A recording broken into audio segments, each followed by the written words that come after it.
A paz do Senhor, sou o irmão Alfredo, seja bem-vindo.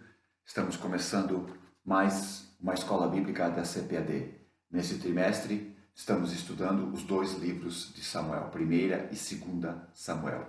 E hoje estaremos estudando, comentando a lição número 3, a chamada profética de Samuel. O texto áureo se encontra no primeiro livro de Samuel, capítulo 3, versículo 10. Então o Senhor veio e ali esteve e chamou como das outras vezes: Samuel, Samuel. E disse Samuel: fala, porque o teu servo ouve.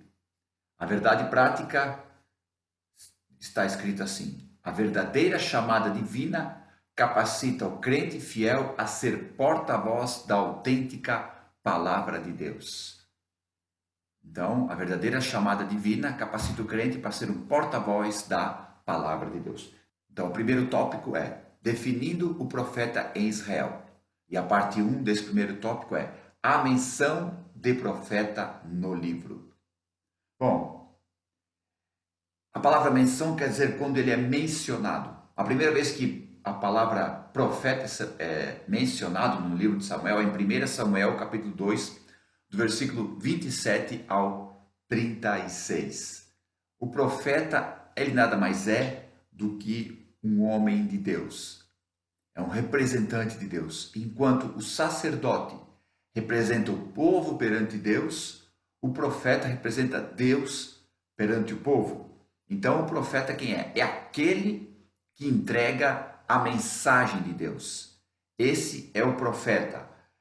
O profeta, então ali Samuel, o profeta, se manifestou para entregar uma mensagem específica para a casa dele. O texto que eu li antes, quando Deus chama Samuel, Deus fala com Samuel e Samuel entrega a mensagem para Eli, o sumo sacerdote, que era o cuidador de Eli.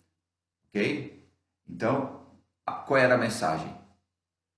Que a família de Eli seria eliminada. A descendência de Eli seria eliminada, seria destruída. Deus daria fim nessa descendência e entraria uma outra descendência, a descendência de Zadok. Em 1 Samuel, capítulo 2, versículo 30, no finalzinho do capítulo, Deus fala: aos que me honram, honrarei. Porém, aos que me desprezam serão envilecidos. Aos que me honram, eu vou honrar. Os que me desprezam serão envilecidos. Isso é, vai perder a honra de servir ao Senhor. Não será mais nada. Quem despreza o Senhor não será mais nada. E o profeta, quando ele vinha para, como eu falei antes, para entregar a mensagem de Deus. Era para ser abandono do pecado, arrependimento, juízo de Deus, mas também livramento, consolo e restauração. Então o profeta não vinha só entregar mensagens ruins, ele vinha entregar sempre também algo bom da parte de Deus. A definição do profeta. Bom, a palavra profeta no hebraico quer dizer porta-voz. O que é um porta-voz? Aquele que fala por outra pessoa. É um porta-voz inspirado. O que é inspirado? Quando você inspira o ar, você está trazendo ar para os seus pulmões. Então, o homem inspirado por Deus, então o Espírito Santo vem, o enche da sua presença e lhe revela aquilo que Deus quer entregar para uma pessoa, para um grupo, para uma nação. Então, no hebraico, um profeta é um porta-voz de Deus, inspirado pelo Espírito Santo para entregar uma mensagem. Ou também, como o moço de Saul falou para ele, um vidente. Como um vidente? Um vidente é uma pessoa que vê coisas, tem visões que ninguém tem. Ele vê algo da parte de Deus que ninguém vê. Então ele recebe esse de Deus para entregar para a pessoa. Eu estou vendo isso na sua vida. Eu vi isso na sua vida. E assim por diante. No grego, a palavra profeta é alguém que prevê algo que Deus mostrou. Então é uma pessoa que age sobre influência divina. Então praticamente é a mesma ideia do hebraico, né? alguém que prevê algo. Que algo é esse? Algo que Deus mostrou. Essa pessoa foi influenciada pela presença divina Deus mostrou algo e ela tem algo para entregar para alguém ou para o grupo, ok? Parte 3 do tópico 1. Samuel e os demais profetas. Bom, Samuel, além de profeta, ele era sacerdote. Então ele ungiu os 2 primeiros reis de Israel, Saul e Davi. Então, os profetas também começaram a ungir os reis. E também por causa da sua grande influência, perante a nação, alguns deles começaram a trabalhar para os reis. Então eles eram, de certa forma, consultados pelos reis para tomar as decisões segundo a vontade de Deus. Isso é, deveria ser assim. Deveria. Eles deveriam, o rei deveria consultar o profeta deveria consultar a Deus e dar a direção para aquele rei. Né? Foi o caso de Eliseu. 3 reis, 2 reis, os reis de Judá e Israel, consultaram Eliseu se eram para ir para a batalha ou não. Né? Já haviam consultado outros profetas, mas eles não se sentiram seguros com aqueles profetas porque viram que eles só profetizavam realmente o que era de bom para aqueles reis. Então os reis queriam realmente a direção de Deus. Parte 2, tópico 2. O desenvolvimento do ministério de Samuel. Então, parte 1, o crescimento profético de Samuel. Então, Samuel foi entregue por Ana a Eli, como cumprimento de um voto que ela fez com Deus, ok? Ana não tinha filhos, fez um voto com Deus, se tivesse um filho, ia entregá-lo, consagrá-lo ao Senhor. Então ela entregou para Eli, e Eli ficou cuidando desse menino. Mas Eli tinha mais filhos, ele tinha Ofni e Finéias, que trabalhavam ali no cumprimento do sacerdócio junto com seu pai. Só que Ofni e Finéias não agiam da forma correta. O povo de Israel trazia os sacrifícios para o tabernáculo, porque eles estavam alojados em Siló. Ali ficava o tabernáculo com a Arca da Aliança. Então o povo trazia os sacrifícios para Siló, para o tabernáculo. E Ofni e Finéias tiravam o melhor para eles. Então eles estavam agindo de uma forma corrupta. Eles roubavam de quem? Do povo, do que o povo trazia, sim, mas roubavam principalmente o que era do Senhor. Mas enquanto isso, Samuel crescia nesse ambiente corrupto, mas não se corrompia. Samuel crescia nesse ambiente corrupto, vendo como seus 2 irmãos, né, apesar de ser adotivo, como seus 2 irmãos, vamos dizer assim, agiam, mas Samuel não agia dessa maneira. Sabe por que Samuel não agia dessa maneira? Não foi corrompido? Porque ele ouvia a voz do Senhor. Ele era direcionado por Deus. Enquanto Ofni e Finéias faziam apenas os seus caprichos, seus desejos humanos. E além disso, Ofni e Finéias tinham relações sexuais com mulheres que trabalhavam ali no tabernáculo. Alguns historiadores dizem que elas cuidavam das crianças que frequentavam ali no tabernáculo, os filhos dos sacerdotes, porque a lei dizia que os sacerdotes deveriam casar com mulheres virgens. E eles andavam com mulheres que, na verdade, estavam se prostituindo. Então, olha a situação dos sacerdotes de Israel. Pegavam a melhor parte para si e se prostituíam. Enquanto que a palavra diz que Samuel se fazia agradável a Deus e aos homens. O resultado disso, o povo começou a se corromper. O povo parou de trazer ofertas para o tabernáculo. Por quê? Porque viram que os sacerdotes agiam incorretamente. E a palavra diz que Deus queria matar Ofni e Finéias. Então Deus queria matar Ofni e Finéias. Enquanto Samuel estava sendo honrado por Deus, se tornou o primeiro grande profeta e o último juiz de Israel. Ok? Então, como Deus queria honrar a Samuel, porque Samuel ouvia sua voz, Samuel se tornou o grande juiz, o último grande juiz e o primeiro grande profeta de Israel, da nação de Israel. A formação profética de Samuel. Formação profética de Samuel.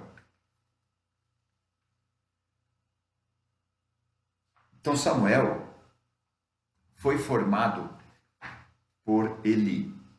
A mesma maneira que Paulo foi formado por Gamaliel. Todo cristão, todo ser humano, no dia que ele aceita, que ele entrega a sua vida para Jesus Cristo, ele começa o seu discipulado. Ele começa o seu discipulado. Filipenses 1:6. A obra que o Senhor começou a aperfeiçoará até o dia do Senhor Jesus Cristo. Então, no dia que aceitamos a Jesus como nosso Senhor, isso é dono, nosso mestre, nosso professor e nosso Salvador, isso é aquele que vai nos livrar do juízo. Somos inocentados por Jesus Cristo.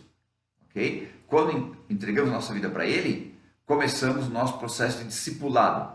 E isso dura a vida toda. A vida toda. A conversão é um momento só, mas a transformação num cristão é uma vida toda. Então, o aprendizado na casa do Senhor nunca termina. Nunca termina.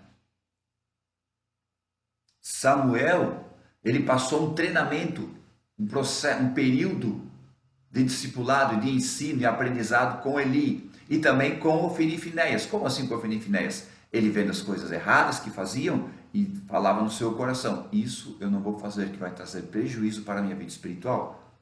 Então, antes de se tornar o juiz, o sacerdote e o profeta, ele passou pelo processo de aprendizado. Aprendizado. E todos nós devemos passar por isso. Todos, todo crente. Todo crente tem que ter, todo cristão tem que ter uma pessoa para ensinar ele. Você tem que caminhar junto com uma pessoa que traga coisas boas, né? 2 Pedro, capítulo 3, versículo 18. A palavra diz que devemos crescer na graça e no conhecimento de nosso Senhor e Salvador Jesus Cristo. A palavra crescer ali quer dizer progredir, ficar melhor. A palavra graça é favor imerecido. Então, quanto mais nós crescemos na graça, quanto mais nós entendemos que não quanto mais nós aprendemos, mais nós entendemos que não merecemos e somos mais gratos ao Senhor. E a palavra conhecimento é compreensão e entendimento das coisas de Deus.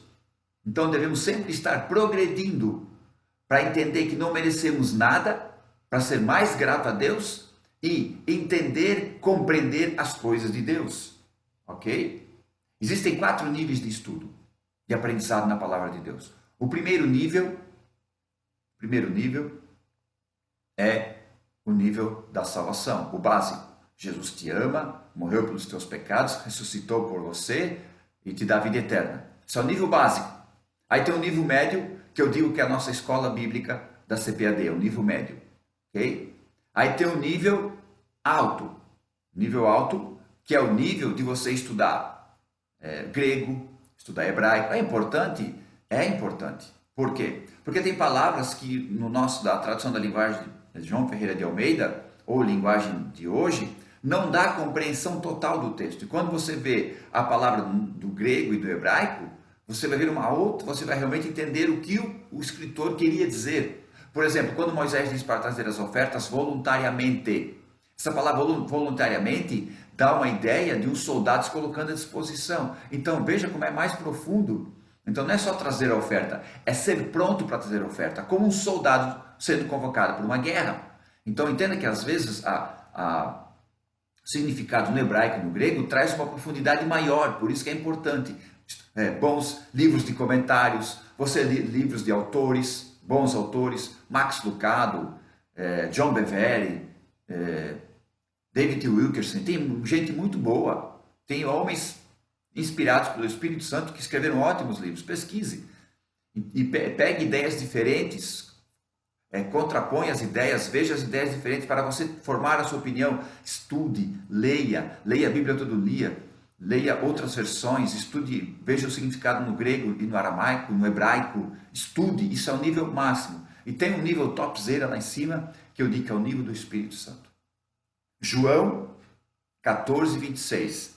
Mas aquele Consolador, o Espírito Santo, que o Pai enviará em meu nome, ele vos ensinará todas as coisas e vos fará lembrar de tudo quanto vos tenho dito. Então tem o nível do Espírito Santo, que ele pega todos esses níveis aqui e esmiuça para você, mostra para você o significado espiritual das coisas. Porque tem coisas que só o Espírito Santo vai mostrar para você. Só ele. Então você tem que ter esses 4 níveis. Básico, médio, alto e o nível top aqui, que é do Espírito Santo. Ok? Parte 3 do tópico 2. A disciplina de Samuel. A disciplina de Samuel. O que é disciplina? Bom, disciplina é a obediência a um conjunto de regras e normas estabelecidas. Isso é, os mandamentos. Ou uma disciplina, estudo de uma matéria específica, no caso, o estudo do Torá. Ou numa escola, eu estudo ciência, biologia, matemática. Isso é uma disciplina da escola. Mas tem a disciplina de obedecer um conjunto de regras, né? Ou também a disciplina de uma responsabilidade que você se impõe a si mesmo. Por exemplo, eu vou tomar uma disciplina, acordar mais cedo e orar ao Senhor, ler a Bíblia. Vou criar essa disciplina, uma responsabilidade que você se impõe. Então Samuel tinha esta disciplina. Ele tinha. Isso é muito importante para o crescimento da vida cristã. Nós termos uma vida disciplinada. Nós temos que ser disciplinados. Nós temos que ter uma rotina de devoção, de oração, de leitura da palavra para o nosso crescimento. Sabe qual é o povo mais fácil de ser enganado? O povo que não tem conhecimento. O povo que não tem conhecimento é o povo mais fácil de ser enganado. Então, meu querido, deixe de ser enganado. Seja disciplinado na tua busca ao Senhor. Hein? Tópico 3, última parte, ministério profético na atualidade, nos dias de hoje. Parte 1, o dom de profecia. A palavra do Senhor, na carta aos Coríntios, primeira carta aos Coríntios, capítulo 14, versículo 3, diz que a profecia é para edificação, para exortação e para consolação. Edificação dá a ideia do edifício. Então, para que serve? Para dar base. A profecia é para dar base, isso é, você ter base naquilo que você vai fazer. Exortação, isso é, exortação não é brigar, não é pegar no pé. Exortação é encorajamento, isso é você trazer ânimo para aquela pessoa. A profecia vem trazer ânimo, vem encorajar, vem dar uma nova vida para aquela pessoa. E também consolação, isso é, conforto, alívio. Então, em nenhum momento você vê que a profecia vem para matar. A profecia não é para matar o ser humano. A profecia é para dar base para ele, para encorajar e para dar conforto. Falando na questão do Novo Testamento. Ok? No Velho Testamento tinha as profecias de juízo, que Deus disse que ia fazer por causa das atitudes deles. Só que antes Deus sempre falava para a pessoa se consertar. Ou a nação. Ok? Mas hoje no Novo Testamento, na atualidade, que é esse tópico aqui, a profecia é para dar base, para animar, encorajar e para dar consolo. Não é para matar.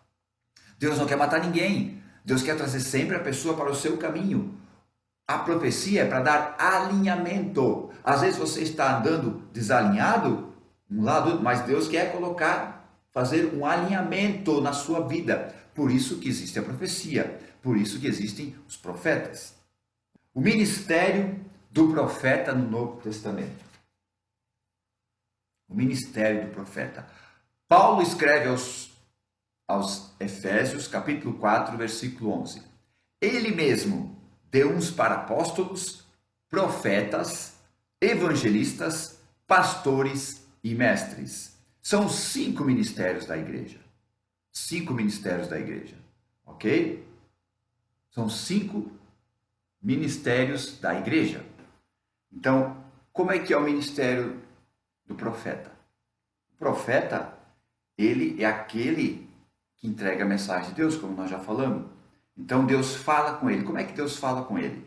Através da palavra, através de sonhos e visões, através da voz audível e também o que ele mais fala, né, atualmente, é consentimento no coração, isto é, testemunho interior. Então, hoje o profeta, juntamente com 5 ministérios, o profeta, para que servia? Ele serve hoje para edificação da igreja. Na continuação de Efésios 4:11, você vai ver ali que os 5 ministérios, apóstolo, profeta, evangelista, mestre e pastor. Esses 5 ministérios, eles são para edificação da igreja, para que alcançamos o corpo perfeito de Cristo, a plenitude de Cristo, ok? Então, e última parte 3. Onde estão os profetas? Então, onde estão os profetas? Mas, lá em Lucas 16:16, diz: a lei e os profetas duraram até João. Então, a lei e os profetas duraram até João.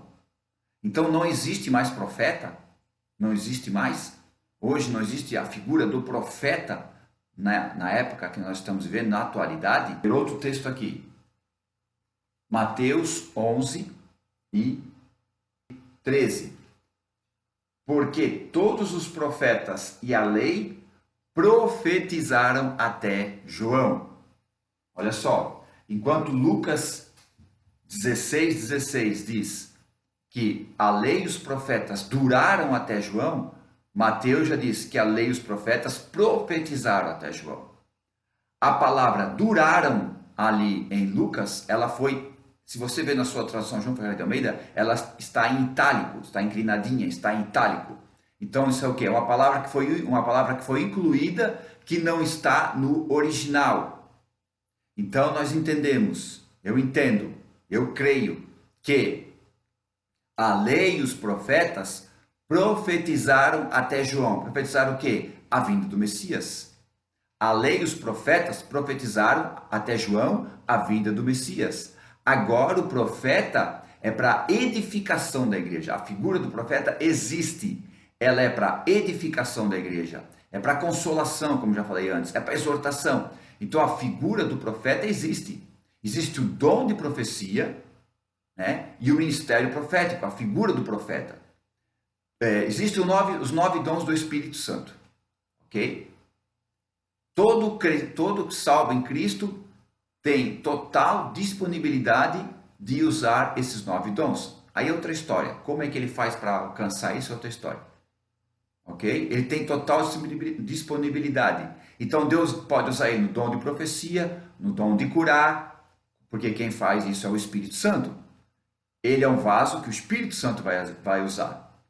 Mas tem a chamada do profeta, que ele tem o dom de profecia muito latente na vida dele, é muito forte. Cada chamada, pastor, mestre, apóstolo, profeta e evangelista, que é o missionário, cada um deles pode ser usado os 9 dons do Espírito Santo, mas geralmente eles têm dons que são mais latentes, dons que são mais fortes, conforme a sua chamada. Então a figura do profeta existe sim, mas é para a edificação da igreja, ok? Concluindo, onde estão os crentes usados por Deus para falar extraordinariamente ao seu povo? Nesses últimos dias precisamos de obreiros fiéis que busquem os dons do Espírito Santo, ok? Como buscar os dons do Espírito Santo? Simples, orando, pedindo. Ore, se consagre, jejue, peça ao Senhor os dons do Espírito Santo. Só isso? Não. Antes de começar a buscar os dons, você tem que primeiro buscar o batismo com o Espírito Santo. Em primeiro lugar, você tem que receber o revestimento, o batismo com o Espírito Santo. Isso é o mínimo. O mínimo. Não é o fim, é o começo. O batismo com o Espírito Santo não é o fim, é o começo. O começo das aberturas celestiais de Deus na tua vida, para o cumprimento da tua chamada. Ok? Então, em primeiro lugar, você tem que receber o batismo com o Espírito Santo. Agora, depois, você tem que orar, buscar, jejuar para receber os dons? Sim, mas tem também algo a mais que você pode fazer. 1 Timóteo capítulo 4, versículo 14. Olha o que Paulo fala para Timóteo. Não desprezes o dom que há em ti, o qual te foi dado por profecia, com imposição de mãos do presbitério. Aí olha que fala a segunda carta de Paulo a Timóteo, capítulo 1, versículo 6. Por este motivo te lembre que despertes o dom de Deus que há em ti, pela imposição das minhas mãos. Imposição. Então, irmão querido, irmã que me vê, você conhece alguém que tem o dom do Espírito Santo, você vê ele sendo usado naquele dom, vai lá e peça para ele impor as mãos em você, como Paulo fez com Timóteo, ok? Peça para ele impor as mãos em você e orar assim: Senhor, o mesmo dom que eu tenho, eu quero que o meu irmão, a minha irmã, seja usado também. Então, ele vai passar o dom para mim? Não. Vocês dois vão estar em concordância, ok? Então vai haver uma ligação. O que dois ligarem na terra será ligado no céu. Haverá uma concordância. Quem vai transferir o dom? O Espírito Santo. Quem vai transferir a unção? O Espírito Santo. Então quem faz o elo, quem faz o contato, quem faz a transferência, quem faz essa ativação é o Espírito Santo. Por isso que é importante você orar ter intimidade com Deus através do Espírito Santo. Ok? Então, essa é uma maneira muito legal, muito incrível e muito boa de buscar os dons do Espírito Santo. Ok? Deus abençoe meu irmão, minha irmã. Que Deus destrave o teu ministério profético. Que tu seja um vaso usado na mão do Senhor. Assim como Samuel foi. Amém? Deus abençoe. Fique na paz.